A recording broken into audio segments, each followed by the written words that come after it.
Hello मित्रांनो, बघा सकाळचा टाईम आहे आणि सकाळपासूनच पाऊस पडत आहे. बघा सगळीकडे किती पाणीच पाणी झालेलं आहे. सगळीकडे पाऊसच पाऊस आहे. यावर्षी खरंच बरं का खूप पाऊस पडलेला आहे. आणि त्यामध्ये माझी मुलगी आणि तिच्या भैयाचं घरानं मला सांगत, भैयानं चुला घेतला. मग घेऊ दे की, मग भैया आपला आहे, भैयाला द्यायचं, चिवडा द्यायचं, भैयाला खाऊ द्यायचं.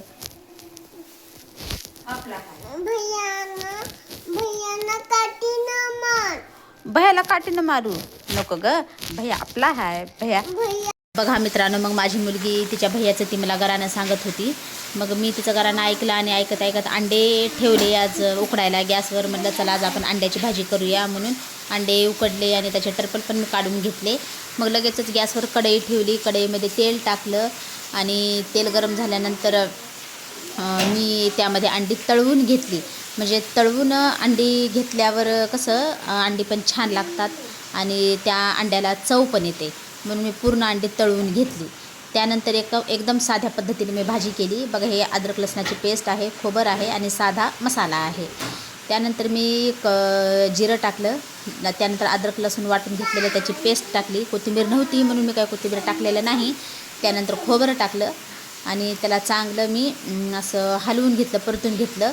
मला डाळवा अजिबात आवडत नाही बरं का कुण्याही भाजीमध्ये.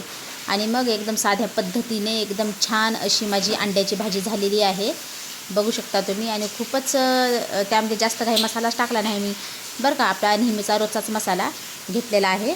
आणि भात आणि अंड्याची भाजी घेतलेली आहे. बघा मित्रांनो, एकदम छान अशी झालेली आहे. तुम्ही पण कधी तर खाऊन बघा.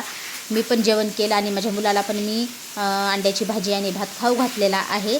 तुम्ही पण असाच प्रकारे तुमच्या मुलांना वेळ द्या, टाईम द्या आणि त्यांच्यासोबत गप्पा गोष्टी करा. कसं आपल्या मुलांना आपण वेळ दिला पाहिजे, टाईम दिला पाहिजे बरं का. त्यामुळे मुलांचं आणि आपलं बाउंडिंग खूप छान प्रकारे होतं.